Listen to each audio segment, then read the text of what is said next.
crédito de apoyo sectorial o una operación SWAT, como le denominan dentro de la normativa del Banco de Desarrollo de América Latina. Está dirigido al sector salud. Hay que recordar que la pandemia por COVID-19, como tú lo decías antes en algún comentario sobre tu segunda entrevista, no ha terminado. Entonces nosotros tenemos que continuar dando pues cobertura a todos nuestros enfermos, hay que seguir brindando oxígeno, hay que seguir con nuestros esquemas de vacunación. Hoy por hoy algunos ya no sentimos perceptible la crisis, pero nosotros seguimos atendiendo pacientes, Federico, seguimos atendiendo y manteniendo habilitados nuestros hospitales porque no podemos abandonar la población. Entonces es una línea de emergencia que abrió el banco y nosotros creímos pues que era una buena línea para iniciar operaciones en El Salvador y solicitamos la operación y se nos aprobó. ¿Con este incremento, ministro, a cuánto asciende nuestra deuda total? De hecho nosotros, Federico, y eso creo que es importante, esperamos cerrar con un nivel abajo del 79% de deuda. Hay que recordar aquellas críticas que se nos hizo y sobre todo que se me hizo a mí durante la pandemia de COVID. Me decía, se está endeudando. Y yo siempre les decía, bueno, sí, hay dos opciones. O nos endeudamos y buscamos para atender a la población, porque mis ingresos se cayeron en alrededor de 800 millones, Federico. Mi economía estaba totalmente parada. Y además de eso hay que recordar que la asamblea anterior no aprobaba casi que ningún crédito. Entonces nosotros tuvimos que ser muy creativos para poder atender a la población. Entonces habían dos opciones. O no nos endeudemos y ahorremos esa plata y dejemos que la gente se muera. Yo creo que la segunda opción, por lo menos desde mi punto de vista y desde mis principios, no me permiten tomar esa decisión. No sé si alguien más la hubiera tomado. No sé si los diputados de Arena o el FMLN hubieran decidido por la segunda opción, que se muera la gente y que pase lo que tenga que pasar y que cada quien se salve como pueda. Pero desde la concepción del gobierno, Federico, creo que eso no hay una lógica para tomar ese tipo de decisión. Entonces, salimos. Estábamos cerca del 90% de endeudamiento. Aquí han hablado mucho sobre que nuestra deuda va a llegar al 96%, que vamos a superar el 100%, que vamos a hacer esto, que lo otro. Federico, ese tipo de comentarios lo único que denotan es una total ignorancia de cómo se manejan los temas de finanzas públicas. Los índices de deuda se cuentan por nivel de desembolsos. Si los bancos no te han desembolsado, tú puedes tener un crédito suscrito. Hay créditos que están suscritos y tienen cláusulas de cumplimiento y hay otros que no. Entonces, si no te desembolsan, no entran a la contabilidad de los índices de deuda. Entonces, aquí mucha gente especula que si llevamos un crédito, ¿no?, que es para 20 años, en este caso, el que llevamos el día de ayer, 20 años. Y lo del periodo de gracia son 6 años sin pagar intereses ni capital. Ese es el periodo de gracia, 6 años. ¿Por qué? Porque son condiciones para el país. Entonces, tú llevas el crédito para suscribirlo, pero luego ese crédito tiene una programación de desembolsos. Entonces, si el desembolso número 10 del crédito te va a llegar en el año 2026, hasta en el año 2026, esa porción del crédito empieza a contar en tus índices de deuda soberana. Antes de eso no llega. Entonces, ¿qué es lo que pasa? Aquí todo el mundo, yo he visto algunos, sobre todo gente de oposición, que les gusta hablar sobre finanzas públicas, pero no se toman ni el más mínimo esfuerzo, Federico, para leer aunque sea los principios básicos. Y sobre finanzas públicas hay que ser responsables a la hora de hablar, al igual que en salud, por ejemplo. Son dos materias que yo siempre digo, ahí hay que tener mucho cuidado, de salud, sobre finanzas y otros aspectos, pues que cada quien tendrá sus propios temas que son delicados, pero para mí dos temas delicados que no se pueden hablar con ligereza son finanzas públicas y salud. Y precisamente para dejarlo claro, con este 79% que usted espera dejar la deuda, bueno, su frase fue un poco más abajo, incluso el 79%. Un poco más abajo esperamos este año. ¿A cuánto ascendería entonces en total nuestra deuda? Nosotros estaríamos más o menos en 21.000, 22.000 millones para este año. Entonces no es una deuda que preocupe, Federico. A mí me parece extraño, ¿no?, sobre todo ahora que estamos atacando el tema de la seguridad, que estamos atacando el tema de la salud, que estamos llevando soluciones en materia de educación, que estamos llevando soluciones en materia de infraestructura, que nuestro Producto Interno Bruto está creciendo, que nuestras inversiones crecen. Cerramos el año pasado con récord de atracción de inversiones, con récord de creación de... Y también de recaudación. También recaudación y generación de empleo. Solo para no perder el orden de idea, señor ministro, con estos 22 mil millones, si se da la reforma fiscal, la reforma previsional, que todavía estamos esperando los términos, ¿espera usted reducirlo todavía más? Eso no es una de las... No es uno de los objetivos. Creo que el principal objetivo es siempre, pues como dije, el cotizante, que es lo primero que estableció el presidente. Entonces no es una forma, un alivio fiscal lo que nosotros estamos buscando con la reforma de pensiones, Federico, pero pues estamos viendo todas las aristas y será el presidente el que lo anuncie en su momento. Pero te decía, para retomar la idea anterior, Federico, ahora que estamos llevando soluciones, todos piensan que las soluciones se hacen sin recursos. Y para eso tenés que invertir recursos. Entonces, cuando nosotros tomamos la gestión del gobierno, teníamos dos decisiones. O dejamos quebrar esto, o vamos y buscamos un crédito, ponemos a producir nuestra maquinaria, ponemos a producir nuestro tejido productivo y empezamos a generar nuestros propios ingresos para después poder pagar esos créditos. Pero cuando tomás una entidad que está completamente quebrada, porque así nos dejaron el país, y no lo digo solo por finanzas públicas, un país con 30 muertos diarios no puede ser un país que produce. Entonces, ahora que estamos llegando a eso, mucha gente empieza a cuestionar digamos, la construcción, porque cuando ya tengamos el resultado, nadie sale a decir, Federico, o nadie sale a reconocer de esos críticos los resultados que llegamos. Ahora, sobre el tema de la compra de nuestra deuda, por lo menos la de más inmediato pago, señor ministro, entiendo que hay tramos pendientes todavía. Es que la compra anticipada que nosotros realizamos estaba dirigida básicamente a buscar una porción de los bonos que nosotros teníamos en circulación para el año 2023, ¿no? Hay que recordar que esta deuda fue emitida, el bono que vence en el año 2023 fue emitido por el expresidente Francisco Flores, quien murió en arresto domiciliar acusado del robo de 10 millones de Taiwán. Así fue, él lo emitió. Y el bono que vence en el año 2025, también por 800 millones, fue emitido por el expresidente Mauricio Funes, asilado en la República de Nicaragua, acusado de corrupción por 351 millones. De esos dos bonos, Federico, nosotros tenemos la obligación internacional de pagarla como gobierno, aunque no los emitimos nosotros, y que estoy casi seguro, o casi completamente seguro, que mucha de esa plata fue a parar a manos que no debía ir a parar. Pero bueno, es un manejo de los gobiernos. El inversionista internacional no tiene ninguna culpa de que nosotros hayamos tenido a estos dos saqueadores como expresidentes de este país. Entonces, tenemos que pagar la obligación internacional. Hay una opción que siempre está en la emisión de los bonos.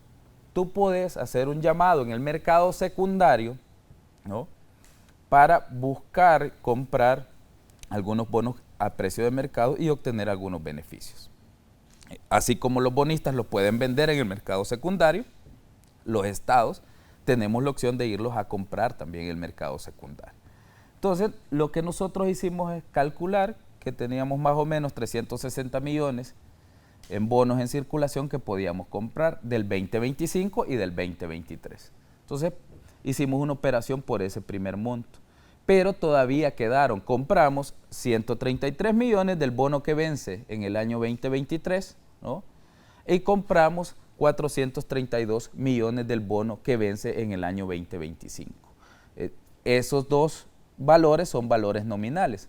133 es el valor nominal y 432 es el valor nominal del bono 2025. Pagamos al final 360 millones por esos dos, ¿no?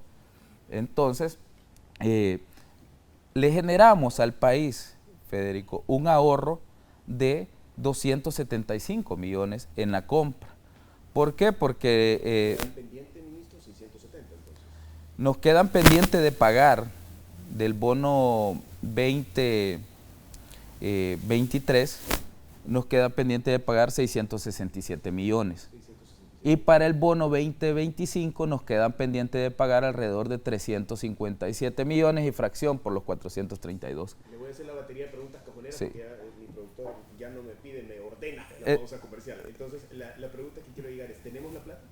Sí, claro. Okay. Claro, las fuentes están completamente aseguradas.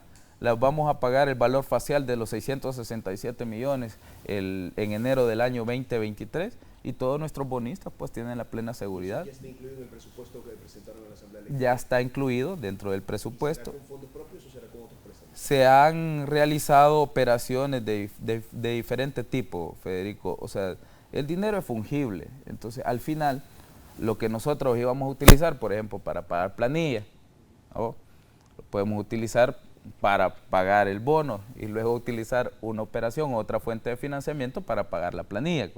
Entonces, no, nosotros está completamente configurado. Hay financiamiento de organismos multilaterales y hay financiamiento propio, evidentemente, más los ahorros que hemos obtenido. Por ejemplo, en el caso del bono del 2023, o sea, como el monto es menor, nos ahorramos 20 millones que ya no vamos a pagar, ¿no? ¿Y la mayor parte será con fondos propios, ministro, de estos 70? Sí.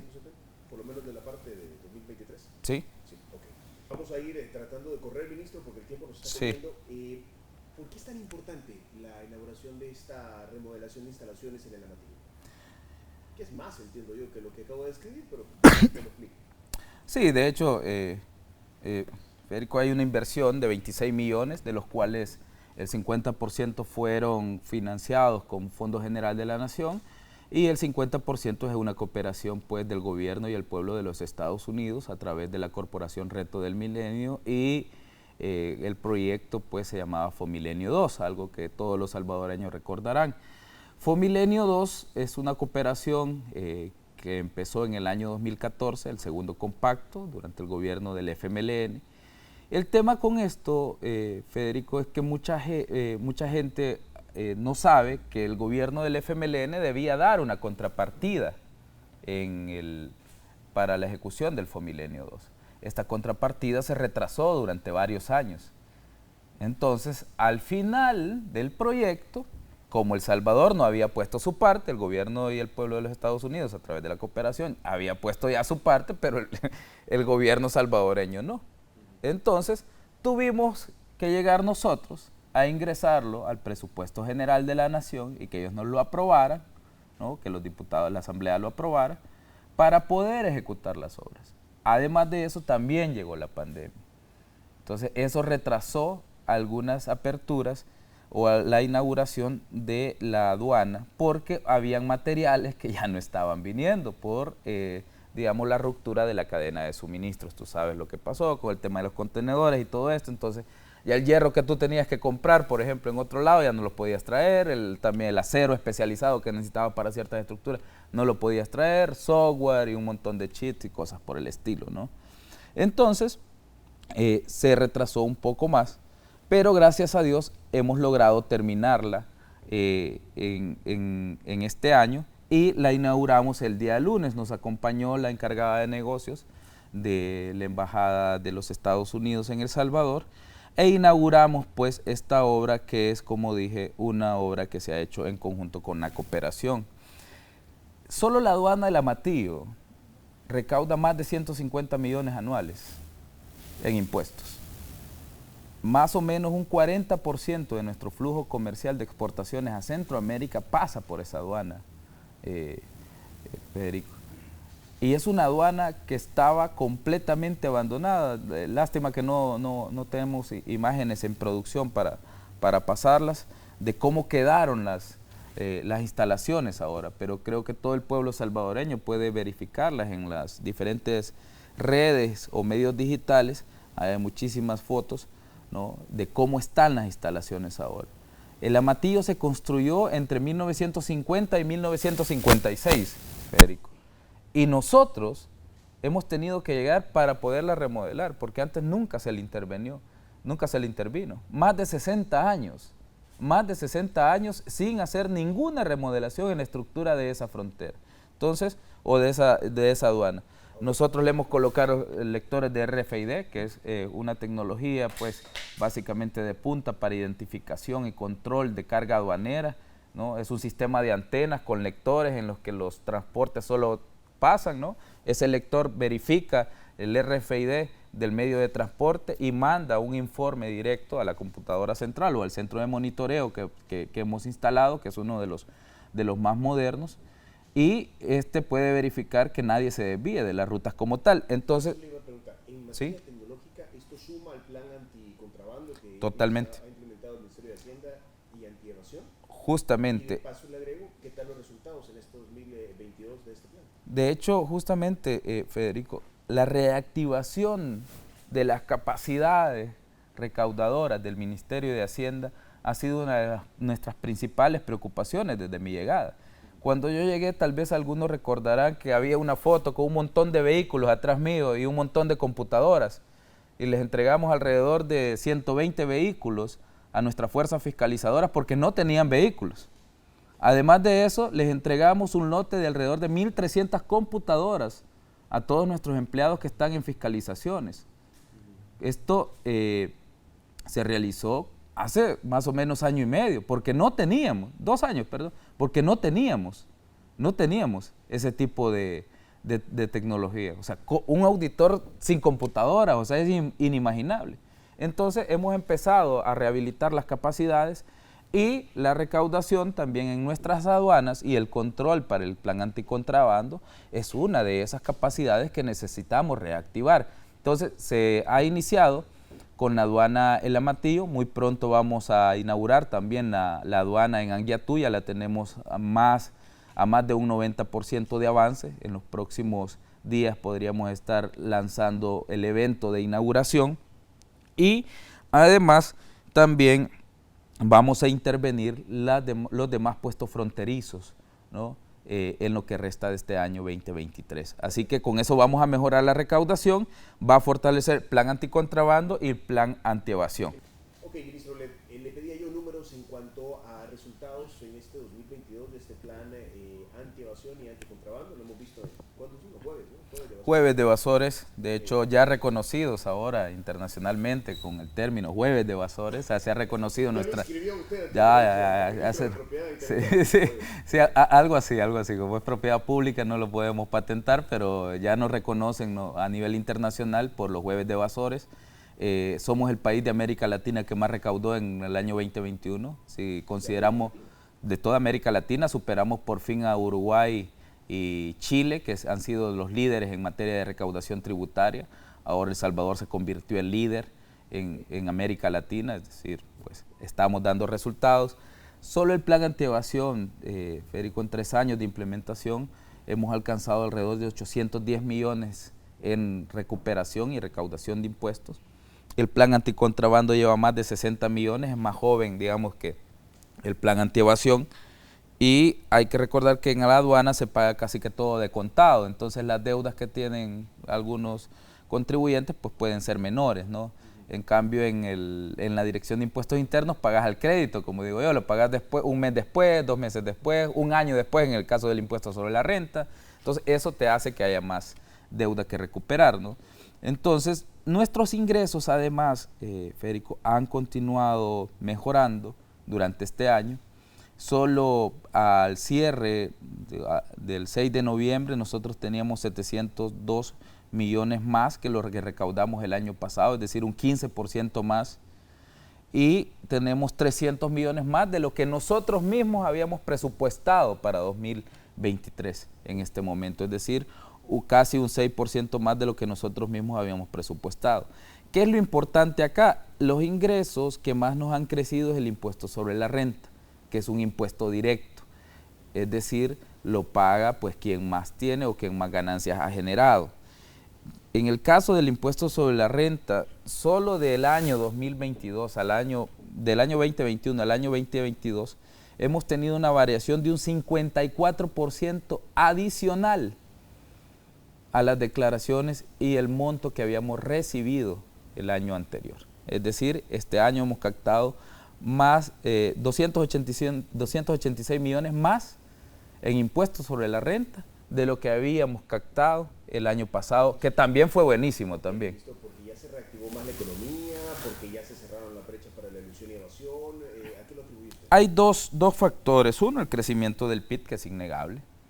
Nuestro Producto Interno Bruto ha empezado a crecer, gracias a Dios. Superamos la barrera de los 31.000 millones para el año 2022, primero Dios, de acuerdo a nuestras proyecciones.